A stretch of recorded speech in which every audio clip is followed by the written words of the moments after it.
চৈতন্যপুর সৎসঙ্গ কেন্দ্রের পরিচালনায় পরম প্রেমময় শ্রী শ্রী ঠাকুর অনুকূলচন্দ্রের শুভ 137তম জন্ম মহোৎসব সাড়ম্বরে উদযাপিত হচ্ছে। এখনকার নিবেদন গীতি আলেখ।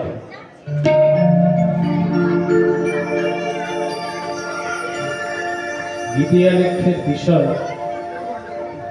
শতবর্ষের আলোকে উদ্ভাসিত সৎসঙ্গ। ভাষ্য রচনা শ্রী শিবপ্রসাদ কাছারি, ভাষ্য পাঠে শ্রীমতী স্মৃতিকণা মণ্ডল, সুশ্রী উষা ঘোষ এবং শিবপ্রসাদ কাছারি। সঙ্গীতে অংশগ্রহণ করছেন পরম শ্রদ্ধেয়া শ্রীমতী মধুরিমা পাল, শ্রদ্ধেয় শ্রী সুদীপ্ত মণ্ডল, সুশ্রী জয়িতা মণ্ডল এবং দিব্যেন্দু কাছারি। সঙ্গতে শ্রী শক্তিপদ নস্কর, সিনথেসাইজারে শ্রী চন্দন হালদার এবং অক্টোপ্যাডে শ্রী সনাতন দাস। সৎসঙ্গ আজ চলতে চলতে সৎসঙ্গের নিবন্ধনের শতবর্ষ পদার্পণ করেছে। এই সময়ে অনেক ঘাত প্রতিঘাত, অপমান, অবজ্ঞা, বদনাম সৎসঙ্গকে সহ্য করতে হয়েছে, শুনতে হয়েছে কত উৎসাহ। মনে পড়ে পরম দয়ালের সেই বাণী, প্রেরিত পুরুষ স্বদেশে উৎসমণ্ডিত হন। সেই সমস্ত অপপ্রচার প্রতিকূলতাকে অতিক্রান্ত করে মানুষের পথ প্রদর্শক হয়ে উঠেছে, মহিরূহ তৈরি হয়েছে। সমগ্র বিশ্বের দরবারে সৎসঙ্গ আজ সমাদৃত। শ্রী শ্রী ঠাকুরের শাশ্বত বার্তা আজ গ্রহণ করেছে সমগ্র বিশ্ব। এই সৎসঙ্গের বীজ বপন হয়েছিল আজ বেশ কিছু বছর আগে। আজ সৎসঙ্গ নিবন্ধনের শতবর্ষের আলোকে আমাদের বিশেষ নিবেদন গীতি আলেখ্য শতবর্ষের আলোকে উদ্ভাসিত সৎসঙ্গ। বন্দে লোকত্রিলকং শাশ্বতবার্ত বিভূষণং অমরত্বসারণং প্রবুদ্ধং লোকজীবনদীপনং বন্দে সৎপুরুষং বন্দে পুরুষোত্তমং বন্দে পুরুষোত্তমং বন্দে পুরুষোত্তমং। অবিভক্ত বাংলা পদ্মা তীরবর্তী একটি অখ্যাত ছোট্ট গ্রাম হিমায়তপুর। 1295 বঙ্গাব্দে 30 ভাদ্র শুভ তালনবমী তিথির পূর্ণ প্রভাতে মাতা মনমোহিনী দেবীর পিতা শিবচন্দ্র চক্রবর্তীর গৃহে আলোক জ্যোতির দিব্য ছটায় জগৎ সংসারকে উদ্ভাসিত করে জন্মগ্রহণ করলেন এক দেবতুল্য শিশুপুত্র। ভগবান বিষ্ণু হলেন বিশ্ব সংসার মাঝে এক নব দিগন্তের সূচনা হলো। মাতা মনমোহিনী দেবী নাম রাখেন অনুকূল চন্দ্র।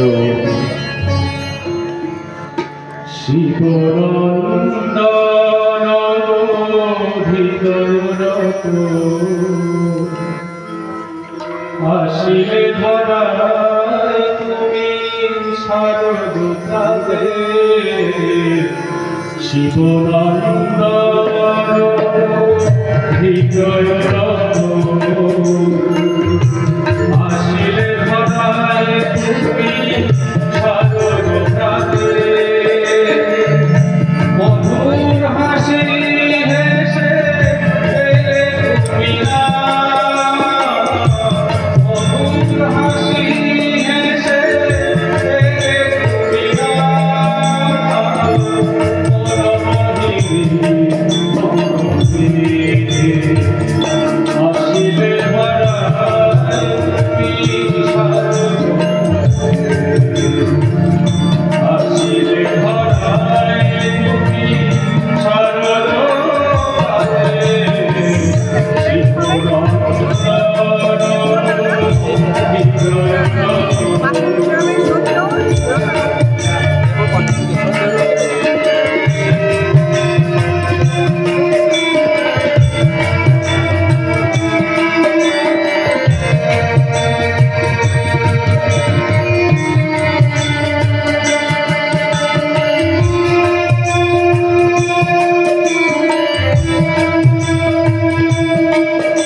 ঘটনা। যেমন মদন মোহনের বিগ্রহের পরিবর্তে ভক্তের আকুল ডাকে সাড়া দিয়ে সিংহাসনে বসাই হোক, বা গ্রামের কবিরাজের তৈরি বটিকা, যে বটিকা একাধিক খেলে মৃত্যু নিশ্চিত, সেই বটিকা মুঠো মুঠো খেয়ে হজম করে ফেলাই হোক, বা পাশের বাড়ির নবজাতকের আগাম মৃত্যুর সংবাদ জানালো, আরো অনেক।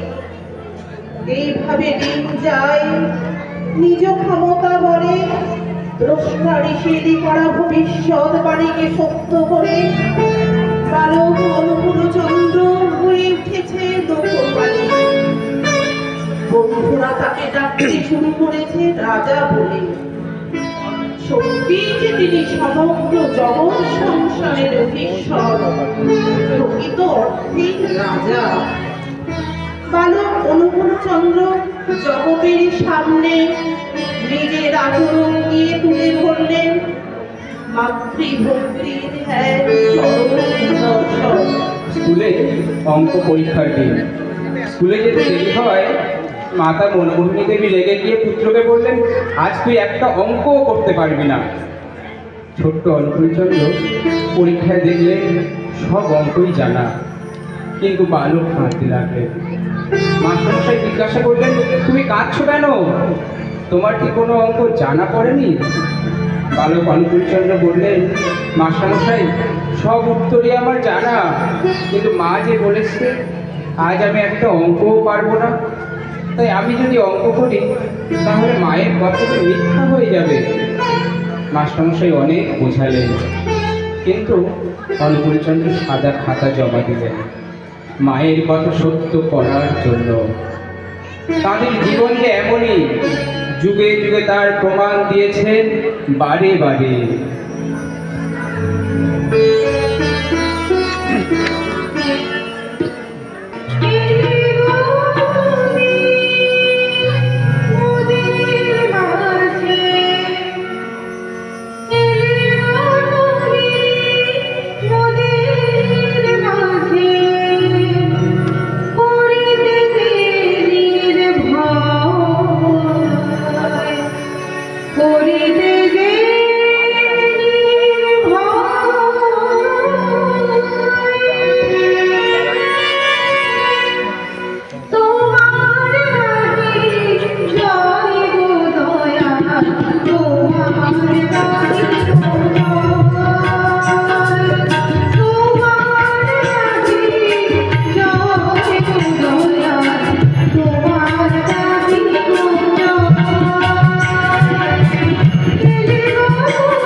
বৃত্তান্ত শুনে বালক অনুকূলচন্দ্র মুখ গেল।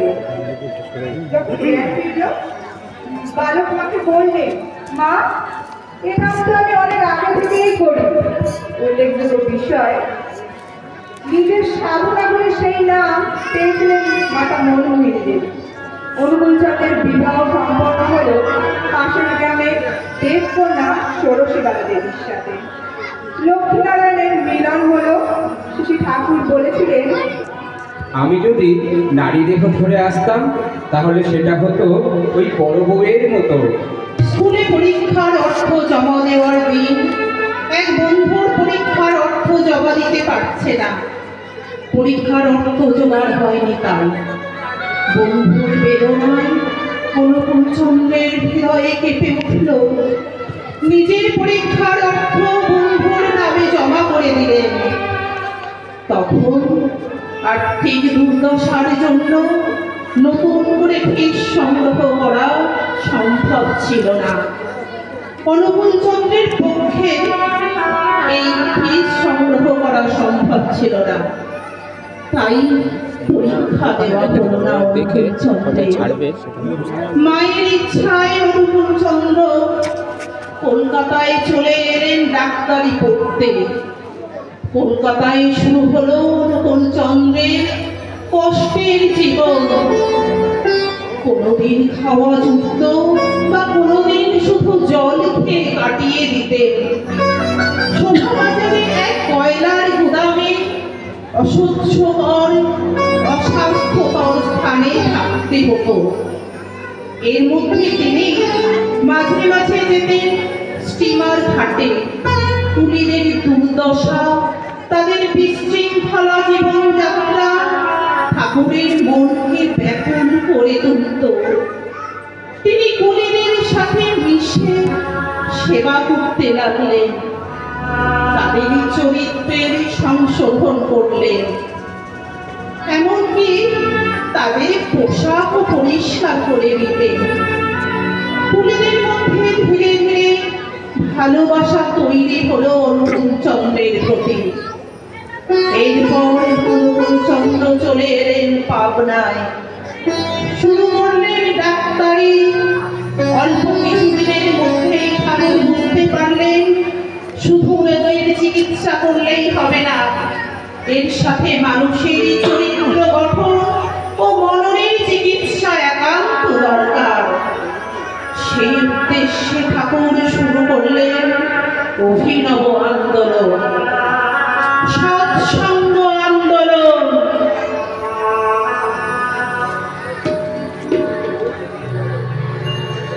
হে চির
অন্যতম প্রিয় ভক্ত অতুলচন্দ্র ভট্টাচার্য।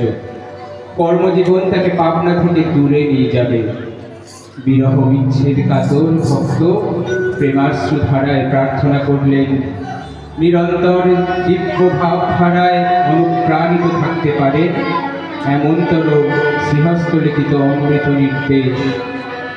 বাংলায় 1316 সালে মাত্র 22 বৎসর বয়সে শ্রী শ্রী ঠাকুর একানিশায় লিপিবদ্ধ করে দিলেন তার অমৃত নিঃসারী শত উৎসারী বাণী, যা সত্যার স্মরণ গ্রন্থ নামে পরিচিত। ভক্তের প্রার্থনা নামিয়ে নিয়ে এলো পৃথিবীর বুকে মন্দাকিনীর পূর্ণ ধারা, যা সঞ্জীবিত করে রাখতে থাকে এবং যুগ যুগ ধরে প্রতিটি মানুষ। ঠিক তার পরের বছর 23 বৎসর বয়সে শ্রী শ্রী ঠাকুর ধরার রূপে নামিয়ে আনলেন পরম ভক্ত পুরুষোত্তমের জ্যেষ্ঠ আত্মজ শ্রী শ্রী ঠাকুরের আদরের বড় খোকা অমরেন্দ্রনাথ চক্রবর্তীকে, যাকে আমরা সবাই শ্রী শ্রী বরদা নামে জানি, যার প্রতিটি চলা বলার মধ্যে সত্যানুসরণের প্রতিটি বাণী বাস্তব রূপ পেত। তাই শ্রী শ্রী বরদাকে সবাই বলতেন জীবন্ত সত্যানুসরণ। সেই দিনই পরম পুরুষ বপন করেন আচার্য পরম্পরার বীজ।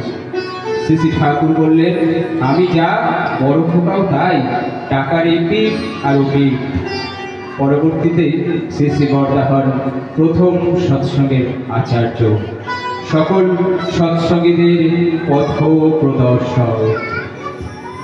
জয় শ্রী শ্রী বরদা, জয় শ্রী শ্রী বরদা, জয় শ্রী শ্রী বরদা, জয় শ্রী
শ্রী বরদা। আচার্য আমাদের শ্রী শ্রী বরদা, জয় শ্রী শ্রী বরদা, জয় শ্রী শ্রী বরদা।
সুখে দুঃখে সম্ভাবে সাথে আছে সুখে দুঃখে সম্ভাবে সাথে আছে আমাদের শ্রী শ্রী বর্দা আমাদের শ্রী শ্রী বর্দা জয় গুরু শ্রী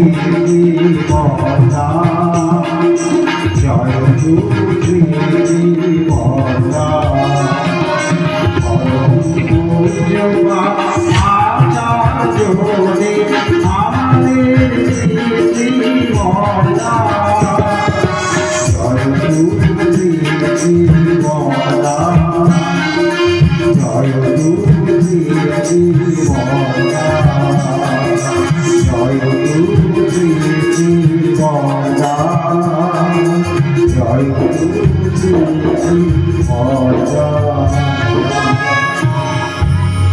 শ্রী শ্রী ঠাকুরের ভালোবাসায় প্রেমে তার প্রাণীর প্রতি আকৃষ্ট হয়ে বহু মানুষ তার কাছে আসতে লাগলেন। বহু বিপথগামী মাতাল চরিত্রহীন তার সাহচর্যে নিজের জীবনকে সঠিক পথে চালনা করলেন। নতুন জীবন পেয়ে নিজেদের আলোর পথযাত্রী করে তোলেন। তাদেরই মুখে মুখে প্রচারিত হলো শ্রী শ্রী ঠাকুরের আদর্শ। দেখতে দেখতে সেই অত্যন্ত পল্লী গ্রাম হিমায়িতপুর হয়ে উঠল মানব জাতির আশ্রয়স্থল। এরপর শ্রী শ্রী ঠাকুর তৈরি করলেন কীর্তন দল। বাল্যবন্ধু কিশোরী মোহন, অনন্তনাথ রায়, অদ্বৈতাচার্যের অধস্তন পঞ্চদশ পুরুষ শ্রী সতীশচন্দ্র গোস্বামী, যাকে ঠাকুর প্রথম নিজেই দীক্ষা দেন, প্রমুখগণকে নিয়েই কীর্তন আনন্দে মাতোয়ারা করে তুললেন সমগ্র অঞ্চল। শ্রী শ্রী ঠাকুর নিজে কীর্তন রচনা করলেন, সুর দিলেন। সে এমন কীর্তন যে সেই কীর্তনের তালে পশু পাখিগণ নেচে উঠত, তরুদল মুড়িয়ে পড়ত। এই কীর্তন সঙ্গে পড়ে অনেক মাতাল দস্যু ডাকাত হয়ে উঠল পরম ভক্ত। তাদের মধ্যে অন্যতম হলেন কিশোরী মোহন। কীর্তন করতে করতে ঠাকুরের ভাবে বিভোর হয়ে ভাব সমাধিস্থ হতে, তখন তার মুখ দিয়ে অনর্গল বাণী নির্গত হতো। কিন্তু আশ্চর্যের বিষয়, তার দেহে প্রাণের কোনো অস্তিত্বই থাকতো না। এই ভাব সমাধিস্থ অবস্থা সত্যি না মিথ্যা অভিনয় জানার জন্য কত নির্মমভাবে তাকে পরীক্ষা করা হয়েছে। লোহার গরম শিক দিয়ে শরীরে আঘাত করা হয়েছে, তার থেকেও নির্মমভাবে পরীক্ষা করা হয়েছে। এই কীর্তনরত অবস্থায় শ্রী শ্রী ঠাকুর একসাথে একাধিক কীর্তন স্থানে উপস্থিত থাকতেন। এটা পরম পুরুষের ক্ষেত্রেই সম্ভব। তিনি যে অবতারী, প্রভু অবতারী, প্রভু অবতারী, প্রভু অবতারী, প্রভু অবতারী, বিশ্বকারণ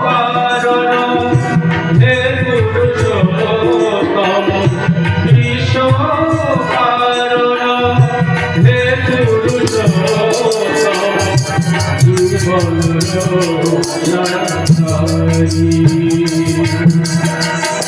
বিভব বিভূতি প্রেমী নারায়ণ, বিভব বিভূতি প্রেমী নারায়ণ, ঠাকুর প্রভু অবতারী, প্রভু অবতারী, প্রভু অবতারী।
জীবনে আদর্শ ধর্ম আচারি প্রভু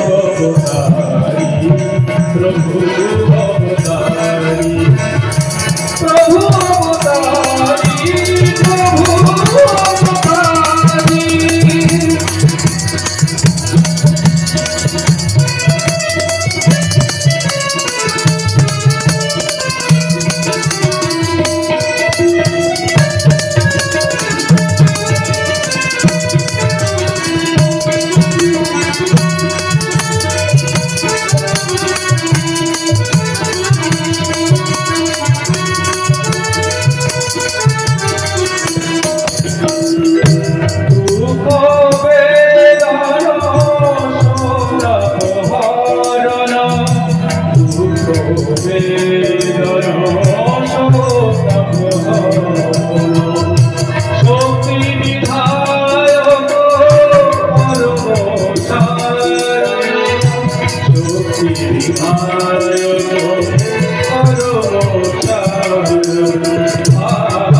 প্রভু অবতারি প্রভু অবতারি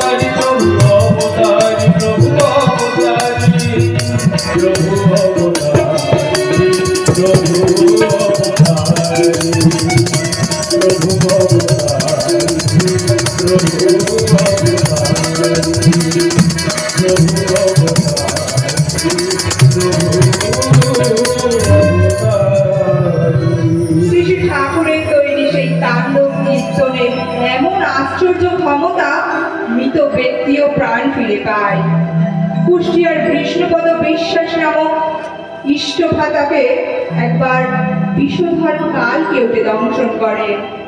সঙ্গে সঙ্গে ডাক্তারের চিকিৎসা শুরু করা হয়, ইঞ্জেকশন দেওয়া হয়, ফল কিছুই হয় না। তরতাজা প্রাণ মৃত্যুর কোলে ঢলে পড়ে। তারপর সেখানে আসে ঠাকুরের একান্ত ভক্ত সতীশচন্দ্র।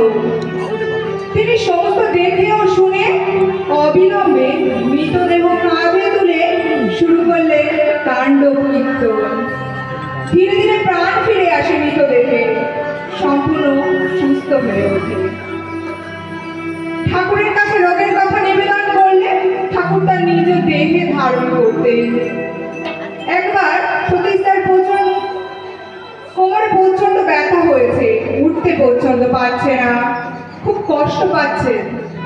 এই অবস্থা দেখে ঠাকুর জিজ্ঞেস করলেন, সতীশদা আপনার কি হয়েছে? সতীশদা কিছুতেই ঠাকুরকে রোগের কথা নিবেদন করলেন না, কিন্তু পরের দিন আশ্চর্যভাবে তার ব্যথা সেরে গেল। কিন্তু লক্ষ্য করলেন শ্রী ঠাকুরের কোমরে ব্যথা দেখা দিয়েছে। ঠাকুর এক অভিনব চিকিৎসা পদ্ধতি সৃষ্টি করলেন, নামের মাধ্যমে চিকিৎসা।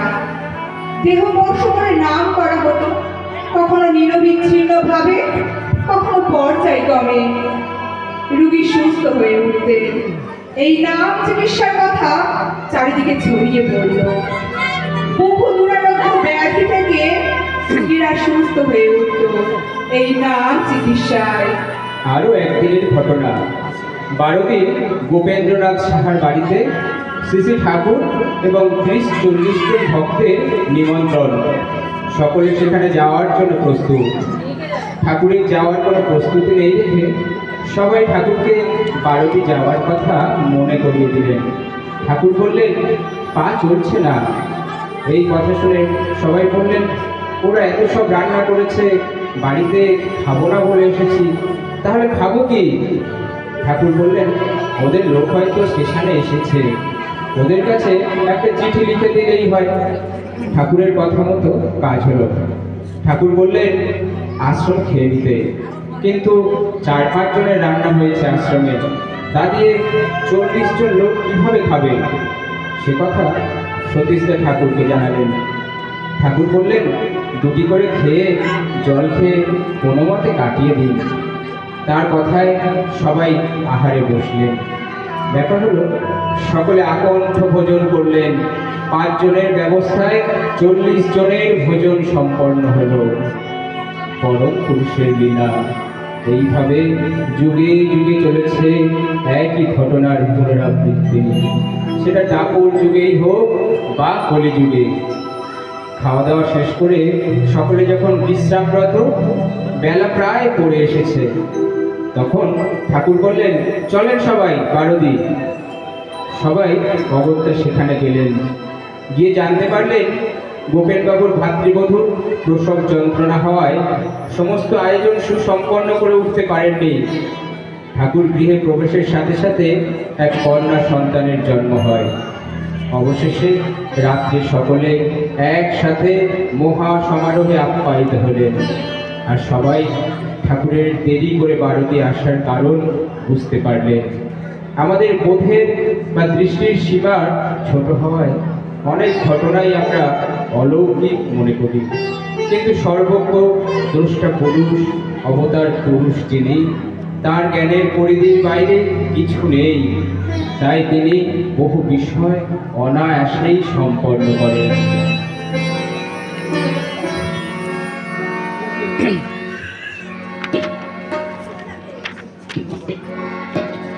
তুমি বাজিতে সেখানে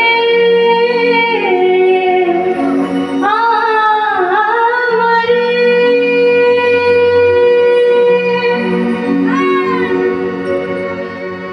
তুমি বাজিতে সেখানে আমারে, তুমি বাজিতে সেখানে আমারে, বুঝি ব্যথা হার কাছিল আমার, বুঝি ব্যথা হার কাছিল আমার, আলোকে ভরিলে আধারে, তুমি বাজিতে সেখানে আমারে, তুমি বাজিতে সেখানে আমারে।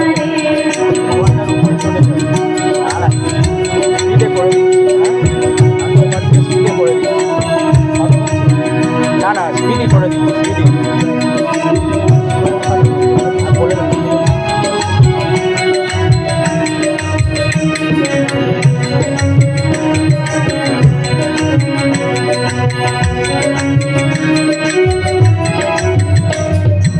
আমি অজ্ঞানী বিনো আভাজন, আমি অজ্ঞানী বিনো আভাজন, নাথেরি মহিমা বুঝি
ধীরে ধীরে শ্রী শ্রী ঠাকুরকে কেন্দ্র করে পাবনার পল্লীগ্রামে বহু জ্ঞান পিপাসু ধর্ম পিপাসু মানুষের সমাগম হতে থাকল।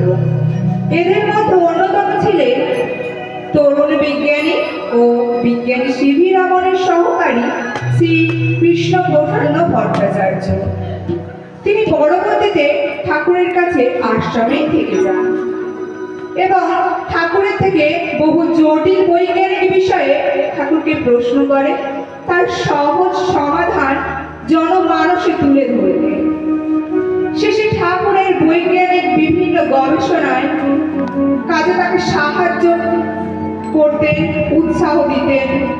শেষে ঠাকুর এই পল্লী গ্রামে বিজ্ঞানের অগ্রগতির জন্য ও বিভিন্ন বিষয়ক গবেষণায় একটি ক্ষুদ্র টিনের চালের নিচে সামান্য কিছু যন্ত্রপাতি নিয়ে শুরু করলেন বিজ্ঞান গবেষণা। পরবর্তীতে মুক্তাগাছার জমিদার যতীন্দার অর্থ সাহায্যে 3.5 বিঘা জমির উপর বিশাল আকার দ্বিতল নির্মিত গৃহ নির্মিত হয়।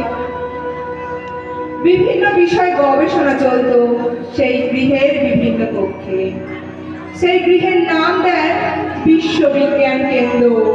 এরপর কয়েকজন ছাত্রকে এবং একজন শিক্ষককে নিয়ে 1921 সালে গাছের তলায় শিক্ষাদানের ব্যবস্থা করলেন শ্রী ঠাকুর। পরবর্তীতে 1330 সালে জমি সংগ্রহ করে আশ্রমের একাংশ তৈরি হলো তপবন বিদ্যালয়। সেখানে এক অনন্য শিক্ষা ব্যবস্থা শুরু করেছিলেন। মাত্র 3 বছরে বর্ণ পরিচয় থেকে পাঠ শুরু করে ম্যাট্রিক পরীক্ষা দিত ছাত্ররা এবং কৃতিত্বের সহিত ম্যাট্রিক পরীক্ষায় উত্তীর্ণ হতেন।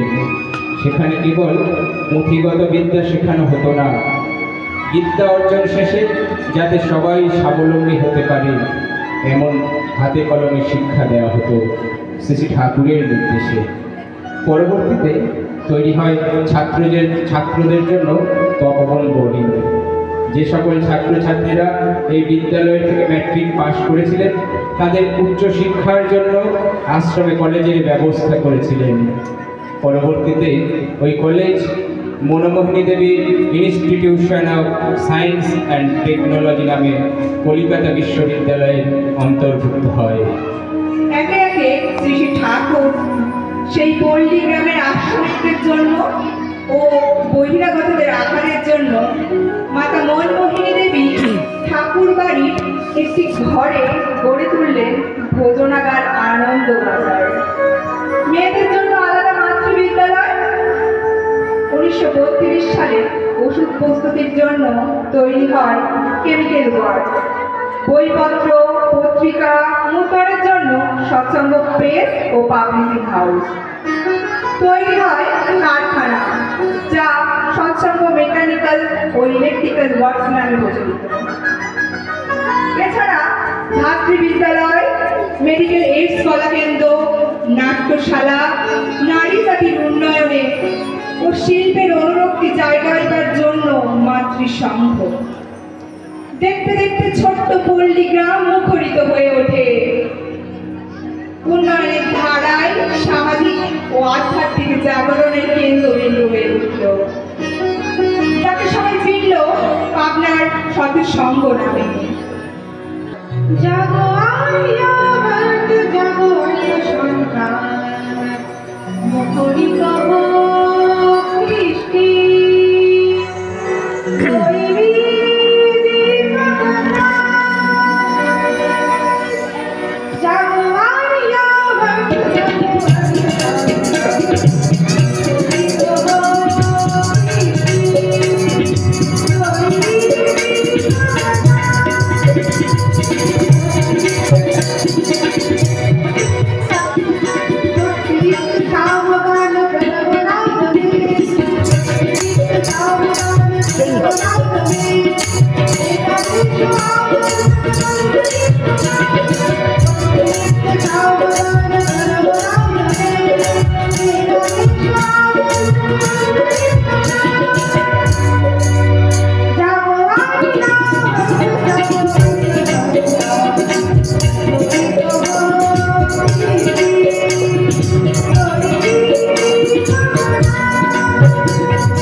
শ্রী শ্রী ঠাকুরের চিরশাশ্বত বাণী ধীরে ধীরে ছড়িয়ে পড়তে থাকে। জীবনের চলার পথের দিশা পেতে দলে দলে মানুষ শ্রী শ্রী ঠাকুরের আশ্রয় নিতে শুরু করেন এবং শ্রী শ্রী ঠাকুরের নির্দেশ মেনে চলে সঠিক পথের দিশা পান। যুগাবতার যখন আসেন তাদের বলাগুলিকে কোনো দেশ কাল পাত্রে সীমাবদ্ধ করা যায় না। তাদের আসার হেতুই হলো তার সৃষ্ট সংসারকে সঠিক পথে চালিত করা। যুগাবতারী শ্রী শ্রী ঠাকুর অনুকূলচন্দ্র তেমন সমগ্র জগৎ সংসারকে সঠিক দিশা দেখানোর জন্য 1937 সালে গড়ে তুললেন ঋত্বিক সংঘ। তৎপর 1937 সালে শ্রী শ্রী ঠাকুর প্রবর্তন করলেন সস্তায়নী ব্রত এবং 1938 সালে প্রবর্তন করলেন ইষ্টভৃতি ব্রত। যাদব, অধৈর্য, ঋত্বিক, প্রতিঋত্বিক, সহপ্রতিঋত্বিক পদে যারা নিযুক্ত হতেন তাদের লিখিত রূপে পাঞ্জা দেওয়ার রীতি এই সময় শুরু হয়। ঠাকুরের সেই চিরশাশ্বত বাণী অর্থ, মান, যশ ইত্যাদি পাওয়ার আশায় আমাকে ঠাকুর সাজিয়ে ভক্ত হও না, সাবধান হও, ঠকবে। তোমার ঠাকুরত্ব না জাগিলে কেহ তোমার কেন্দ্রও নয়, ঠাকুরও নয়, ফাঁকি দিলেই পেতে হবে তা। শ্রী শ্রী ঠাকুর আমাদের উন্নয়নের পরীক্ষা জানিয়ে দিলেন। সহজভাবে বললে, সদ্গুরুর শরণাপন্ন হও, সৎ নাম বরণ করো আর সৎসঙ্গের আশ্রয় গ্রহণ করো। আমি নিশ্চয়ই বলছি তোমাকে আর তোমার উন্নয়নের জন্য ভাবতে হবে না। শ্রী শ্রী ঠাকুরের প্রবর্তিত ইষ্টভীতি সম্পর্কে শ্রী শ্রী ঠাকুর বললেন, যতই আসুক আপদ বিপদ, যেমনই হোক প্রাণ, ইষ্টভীতি আনেই আনে সবার পরিত্রাণ। সস্তায়নী ব্রত সম্পর্কে বললে, সস্তায়নী মুক্তি আনে রাষ্ট্র সহ প্রতিজনে। দেশের বিভিন্ন সমগ্র বিশ্বের মানব জাতির মধ্যে ছড়িয়ে দিতে লাগলেন তার আদর্শ। জগৎ সংসারের মুক্তির পথ ঋত্বিক সংঘের মধ্যে দিয়ে শ্রী শ্রী ঠাকুরকে কেন্দ্র করে হিমায়তপুর ও সংলগ্ন গ্রামগুলিতে সৎসঙ্গীরা বসবাস শুরু করে তাদের সুবিধার্থে রাস্তাঘাট, নলকূপ, ইলেকট্রিক লাইটের ব্যবস্থা হয়। গড়ে ওঠে চাউল কল, সুতি কল প্রভৃতি কারখানাও। ঘরে ঘরে কুটির শিল্প। অখ্যাত পল্লীতে শ্রী ঠাকুর আদর্শ পল্লীর রূপ দেন।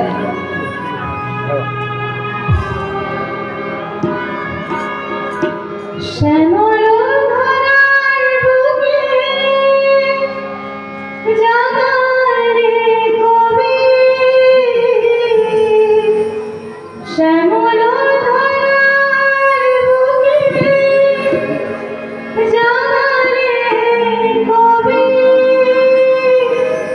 তৃষ্ণাভরা প্রেম ভরা, তৃষ্ণাভরা প্রেম ভরা সুখের ছবি, এ সুখের ছবি, শ্যামল ধারার জাগালে কবি, শ্যামল ধারার জাগালে কবি, দিশাহারা প্রেম ভরা, কোথায় আছে? তোমার কি লেখা আছে? হ্যাঁ? ওই গানটা যেটা সেটা কি এখানে আছে?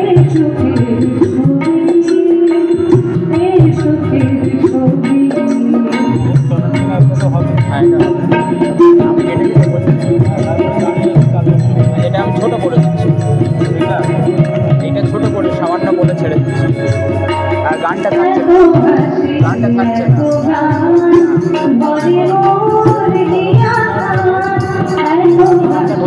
হ্যাঁ, বলতে পারো।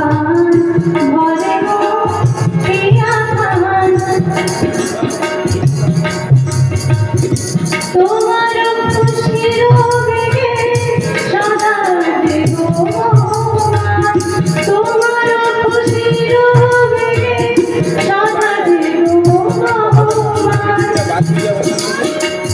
পরানো ভরিয়া যাবে কি সুরভি, পরানো ভরিয়া যাবে কি সুরভি, কিশোরে বিনাধান, কিশোরে বিনাধান, বাজাও কবি, বাজাও কবি, শ্যামল ধারার ভূমি, জাগালে কবি, শ্যামল ধারার ভূমি, জাগালে কবি, দিশাহারা প্রেম ভরা, দিশাহারা প্রেম ভরা, এই সুখের ছবি, এই সুখের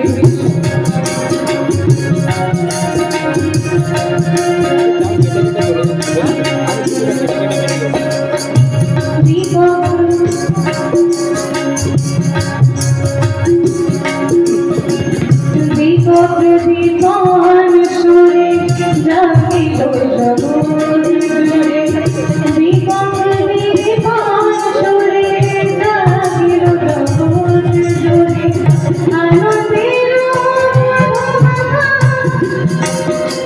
প্রেম সুরভি, আনন্দের মধুমাখা প্রেম সুরভি, শ্রীরাম বহুজুড়ে সহসারা গানে মোরে, শ্রীরাম বহুজুড়ে সহসারা গানে মোরে, আলোর শানি উদিত রবি, আশার আলোকে উদিত রবি, শ্যামল ধারার বুকে জাগালে কবি, শ্যামল ধারার বুকে জাগালে কবি, দিশাহারা প্রেম ভরা, দিশাহারা প্রেম ভরা, এই সুখের ছবি, এই সুখের ছবি, শ্যামল ধারার বুকে জাগালে কবি, শ্যামল ধারার বুকে জাগালে কবি, দিশাহারা প্রেম ভরা, দিশাহারা প্রেম ভরা, এই সুখের ছবি, এই সুখের ছবি, শ্যামল ধারার বুকে।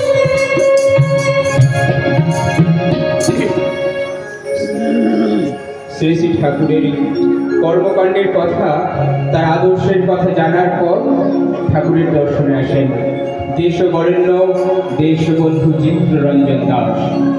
ঠাকুরের সাথে আলাপচারিতায় মুগ্ধ হয়ে তিনি মাতা মনোমোহিনী দেবীর মাধ্যমে শ্রী শ্রী ঠাকুরের সদমন্ত্রে দীক্ষা লাভ করেন স্বইচ্ছায়। মনোমোহিনী দেবী দেশবন্ধুকে প্রথমে দীক্ষা নেওয়ার কথা বলেন, কারণ তিনি হয়তো দীক্ষা নিয়ে রক্ষা করে চলতে পারবেন না ভেবে। তখন দেশবন্ধু চিত্তরঞ্জন দাস বলেছিলেন, মা চিত্ত যেখানে সেখানে মাথা নোয়ায় না, আর যেখানে একবার মাথা নোয়ায় সেখান থেকে আর মাথা তোলে না। দেশবন্ধুর আহ্বানে আশ্রম দর্শনে আসেন জাতির জনক মহাত্মা গান্ধী। তিনি সমগ্র আশ্রম ঘুরে দেখেন, বেশ প্রীত হন এবং বিস্ময় প্রকাশ করেন এই পল্লী গ্রামে সৎসঙ্গ এত কর্মকাণ্ড কিভাবে করে চলেছে। तपोवन विद्यालय সম্পর্কে বলেন, मैं ईश्वर से प्रार्थना करता हूँ इस तपोवन को भारतवर्ष की सेवा के लिए प्रेरित करे। ঠাকুরের একনিষ্ঠ ভক্ত ছিলেন নেতাজি সুভাষচন্দ্র বসু পিতা ও মাতা। তাদের আহ্বানে ঠাকুর সপার্ষদ পুরীতে বেশ কিছুদিন অবস্থান করেছিলেন। নেতাজি ছিলেন ঠাকুরের সাথে একাধিকবার দেখা করবেন এবং দেশের বিভিন্ন সমস্যার বিষয়ে আলোচনা করেই খুশি হতেন। নেতাজি যখন ইংরেজ পুলিশের চোখে ধুলো দিয়ে মহাপ্রস্থান করলেন, তখন নেতাজির সাথে শ্রী ঠাকুরের ফটো রেখেছিলেন। আজও এলগিন রোডে নেতাজির সেই ঘরে শ্রী ঠাকুরের ফটো রাখা আছে। এছাড়া শিক্ষাবিদ, ব্যারিস্টার, বৈজ্ঞানিক, সমাজের সর্বস্তরের মানুষ আসতে লাগলেন তার আদর্শে অনুপ্রাণিত হয়ে। ঠাকুরের সান্নিধ্যে আসেন সাহিত্যিক শরৎচন্দ্র চট্টোপাধ্যায়, আশাপূর্ণা দেবী, বিভূতিভূষণ বন্দ্যোপাধ্যায়। ঠাকুরের শিষ্যত্ব গ্রহণ করেন শীর্ষেন্দু মুখোপাধ্যায়, জাদুর সম্রাট পিসি সরকার। বহু জ্ঞানী, জিজ্ঞাসু, আত্মপীড়িত শ্রী ঠাকুরের কাছে তাদের কৌতূহল নিরসন করেছে সঠিক সমাধান পেয়ে। প্রভুর চরণ বিনা আর কিছু দিয়ে তারে কোনো মতে যায় না দেখে না, কোনো মতে যায় না দেখে না। প্রভুর চরণ বিনা আর কিছু দিয়ে তারে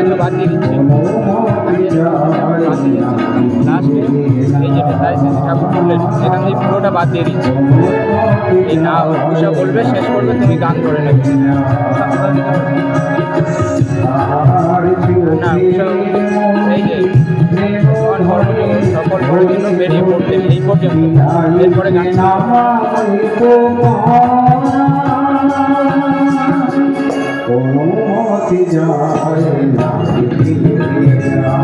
এই লাইনটা থাক বুঝতে।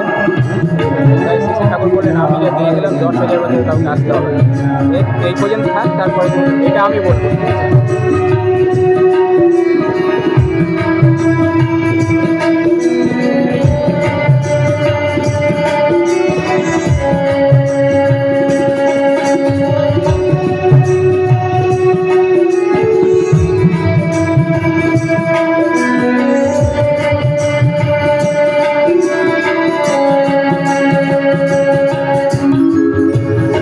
সুধা পান করে মহাজনী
রূপে তুলনা নাই রসে গন্ধে গানে ভক্তি কেন আচরণে প্রভুর পরশ যেন পাই অপূর্বের খেলা হবে রূপে রূপে তুলনা নাই রসে গন্ধে গানে ভক্তি কেন আচরণে প্রভুর পরশ যেন পাই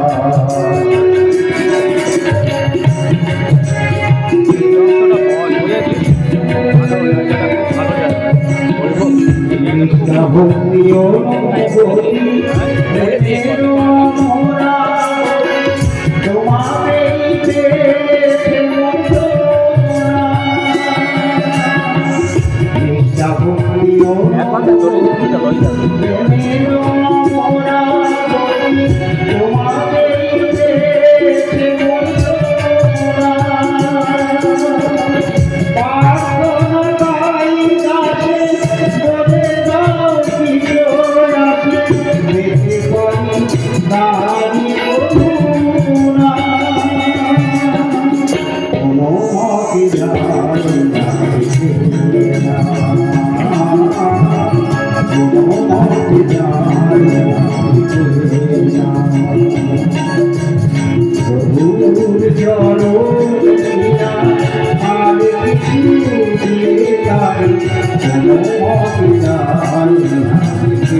শ্রী শ্রী ঠাকুর বর্তমান সময়ের প্রেক্ষিতে সমস্ত বিষয়ে সমস্যার সমাধান দিয়ে গেছেন। শ্রী শ্রী ঠাকুর কলিকালে অবতীর্ণ হয়ে প্রতিটা ঘরে ঘরে যে অশান্তি, ভাইয়ে ভাইয়ে দ্বন্দ্ব, স্বামী স্ত্রীর মধ্যে দ্বন্দ্ব, পিতা পুত্রের মধ্যে দ্বন্দ্ব, মানুষকে আদর্শ মানুষ তৈরির জন্য, প্রতিটা পরিবারকে আদর্শ পরিবার তৈরির জন্য, সর্বোপরি সমগ্র সমাজ গঠনের উদ্দেশ্যে সারা জীবন সচেষ্ট থেকেছেন। শ্রী শ্রী ঠাকুরের কাছে বহু হিন্দু, মুসলমান, শিখ, বৌদ্ধ, খ্রিস্টান মতাবলম্বীরা এসেছেন। তিনি হিন্দুদেরকে খাঁটি হিন্দু করেছেন, মুসলমানকে খাঁটি মুসলমান করেছেন, খ্রিস্টান, বৌদ্ধ, শিখ সকল সম্প্রদায়কে স্ব স্ব ধর্মের প্রকৃত মানে তাদের সামনে তুলে ধরেছেন। শুধু তাই নয়, ঠাকুর বলতেন ধর্মান্তকরণ ধর্মের কোনো ভাষা নয়, আর হিন্দু ধর্ম, মুসলমান ধর্ম, খ্রিস্টান ধর্ম, বৌদ্ধ ধর্ম ইত্যাদি কথা আমার মতে ভুল। বরং ও সবগুলি মত, কোনো মতের সঙ্গে কোনো মতের প্রকৃতপক্ষে কোনো বিরোধ নেই। ভাবের বিভিন্নতা, রকম ফেরে একটাকেই নানা প্রকারে একরকম অধঃপতন। ঠাকুর শিখিয়েছেন পূর্বগুরুদের অবজ্ঞা না করে তাদের প্রতি শ্রদ্ধাশীল হবে। তাই তিনি বাণী দিলেন, বুদ্ধ ঈশায় বিভেদ করিস শ্রী চৈতন্য রসুল কৃষ্ণে, জীবন ধারে আবির্ভূত হন একই ওরা তাও জানিস নে। শ্রী ঠাকুর আমাদের শেখালেন ধর্মের প্রকৃত মানে। ধর্মমুক্ত করে তুলতে হয় নিজের চরিত্রের মাধ্যমে। ধর্ম হলো অনুশীলনের ব্যাপার। তাই বললেন, ধর্ম যদি নাইনে ফুটল সংসার মাঝে নিত্য কর্মে, বাতিল করে রাখলে তারে কি হবে তোর তেমন ধর্মে। শ্রী ঠাকুর শেখালেন, শুধু নিজের সুখে থাকলেই হবে না, আমাদের পারিপার্শ্বিক প্রতিবেশীকে নিয়েই আমাদের আনন্দে থাকতে হবে। না হলে অন্যের খারাপ থাকাটা আমার ভালো থাকাকে ব্যাহত করবে। তাই বললেন, পড়শিরা তোর নিপাত যাবে, তুই বসে সুখ খাবি বুঝি, যা ছুটে যা ওদের বাঁচা, ওরাই কে তোর বাঁচার পুঁজি। এ যুগে এসে শ্রী শ্রী ঠাকুর তৈরি করলেন আচার্য পরম্পরা। আচার্য হলেন যিনি নিজে আচরণ করে দেখিয়ে দেন। আচার্যের মধ্যেই তিনি মূর্ত হয়ে থাকে। শ্রী ঠাকুরকে মূর্ত হতে দেখতে পাই এই আচার্যের মধ্যে। আয়নার সামনে দাঁড়িয়ে যেমন নিজের প্রতিচ্ছবি দেখে বুঝতে পারি কোথায় খুঁত আছে, ঠিক তেমনই আচার্যের সামনে গেলে আমরা নিজের জীবনের প্রতিচ্ছবি দেখতে পাই, আর সহজেই বুঝতে পারি কোথায় আমার চলার পথে ত্রুটি, আর তার সমাধান পাই আচার্যের কাছে। ঠাকুর বললেন, কৃষ্ণ গুরু পুরুষোত্তম প্রতি গুরু বংশধর দেব শরীরে সুস্থ থাকে জ্যান্ত তিনি নিরন্তর। বর্তমান আচার্যদেব শ্রী ঠাকুরের পৌত্র শ্রী অর্কদ্রুতি চক্রবর্তী। তিনি নিরলস ভাবে প্রতিনিয়ত ঠাকুরের দেখানো পথে চলতে শেখাচ্ছেন, উৎসাহ দিচ্ছেন। বহু মৃত্যু পথ দিয়ে আলোর পথের সন্ধান দিয়ে তাদের অমৃত যাত্রী করে তুলেছেন। সৎসঙ্গের আরো এক প্রতিকৃত অবিনেন্দ্রনাথ চক্রবর্তী, আমাদের সবার প্রিয় অবিনেন্দ্রনাথ। সৎসঙ্গের বিজয়ের রথের সারথি হয়ে এগিয়ে নিয়ে চলেছে। অক্লান্তভাবে ডিপিওয়ার্স নামক কার্যক্রমের মধ্য দিয়ে তাকে ভালোবেসে যুব সমাজের এক বৃহৎ অংশ এই মহান কর্মযজ্ঞকে সফল করার জন্য বেরিয়ে পড়েছে। তাই শ্রী শ্রী ঠাকুর বললেন, আমি যা দিয়ে গেলাম 10,000 বছর আর কাউকে আসতে হবে না।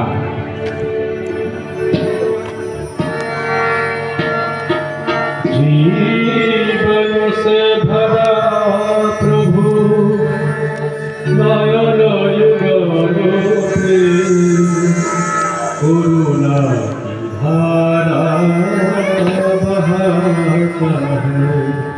जीवन से भरा प्रभु नयन युगल प्रेम करुणा धारा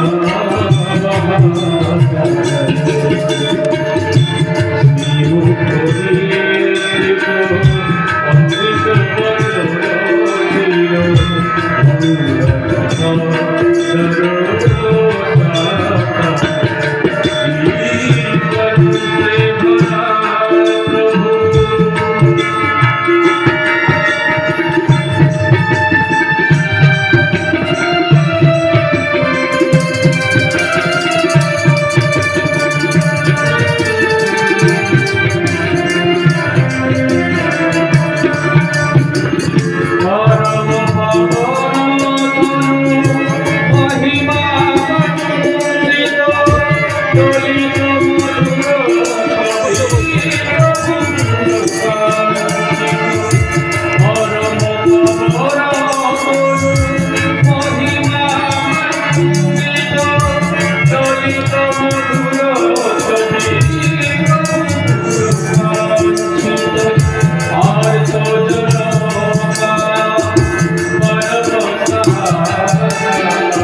সালে শ্রী শ্রী ঠাকুরের শরীর অত্যন্ত খারাপ হওয়ায় ডাক্তারের পরামর্শে হাওয়া পরিবর্তনের জন্য দেওঘর আসেন। পরবর্তীতে দেশভাগের বিভৎসতায় আর পাবনায় ফিরে যাননি। দেওঘরে আবার নতুন করে সমস্ত কিছু গড়ে তোলেন এবং তার পরবর্তী জীবন ধরে দেওঘর ধামে লীলা করেছেন। শ্রী শ্রী ঠাকুর তার জীবদ্দশায় শেষ বাণী দিলেন, তোমার অন্তর হৃদয়ে দীপ্ত সহজ সাধন সৃষ্ট হয়ে উঠুক। সৎসঙ্গ ধীরে ধীরে মানুষের মধ্যে পরিচিতি লাভ করল। তখন ইংরেজি 1925 সালে দেশবন্ধু চিত্তরঞ্জন দাসের পরামর্শে ভারতীয় আইনের 1860 সালের 21 বিধান মতে সৎসঙ্গ প্রতিষ্ঠান রূপে সরকারিভাবে নিবন্ধন করেন মাতা মনমোহিনী দেবী। গত 2024 সালে সেই সৎসঙ্গ নিবন্ধনের শতবর্ষ উদযাপিত হল। বহু ঘাত প্রতিঘাত অপমান ভালোবাসার মধ্য দিয়ে সৎসঙ্গ আজ শতবর্ষ অতিক্রান্ত। শ্রী শ্রী ঠাকুর বলেছিলেন, সৎসঙ্গের এই বিজয় রথ কেউ থামাতে পারবে না, এমনকি আমিও না। আর বললেন, সৎসঙ্গ হল জীবন বৃদ্ধিকারী সংস্থা, মানুষ তৈরির কারখানা। 1969 সালের 27 জানুয়ারি সমগ্র বিশ্ব সংসারকে অশ্রুসিক্ত করে মাত্র 81 বৎসরের মানব লীলার সম্পর্ণ করেন পরম প্রেমময় শ্রী শ্রী ঠাকুর। তার 81 বৎসরে মানব লীলায় তিনি বহু কষ্ট সহ্য করেছেন। সারা জীবন ধরে নিজে আচরণ করে দেখিয়ে দিয়েছেন, শিখিয়েছেন সঠিক পথ চলার পথ, গড়ে তুলেছেন সৎসঙ্গ নামক মানব কল্যাণকারী এক ছত্রছায়া। সৎসঙ্গের সেই বিজয় রথের সিংহাসনে শ্রী শ্রী ঠাকুরকে বসিয়ে রথের সারথী রূপে পরম পূজ্যপাদ শ্রী শ্রী আচার্যদের বিজয় রথকে দুর্বারে গতিতে এগিয়ে নিয়ে চলেছেন মানুষের সেবার জন্য, মানুষকে অমৃত পথের যাত্রী করার জন্য। তাই আমরাও এগিয়ে চলেছি সৎসঙ্গের বিজয় রথের সেই দুর্বার গতির সাথে তাল মিলিয়ে, আর ছড়িয়ে চলেছি শ্রী শ্রী ঠাকুরের সেই অমৃত বাণী চিরশাশ্বত আদর্শকে মানব সমাজে আমাদের কর্মকাণ্ডের মধ্য দিয়ে, সৎসঙ্গের মধ্য দিয়ে শতবর্ষ ধরে সৎসঙ্গ এই কাজ করে চলেছে। এই মহান কর্মযজ্ঞ চলবে অনন্তকাল ধরে মানব জাতিকে সুপথে চালিত করতে।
Oh,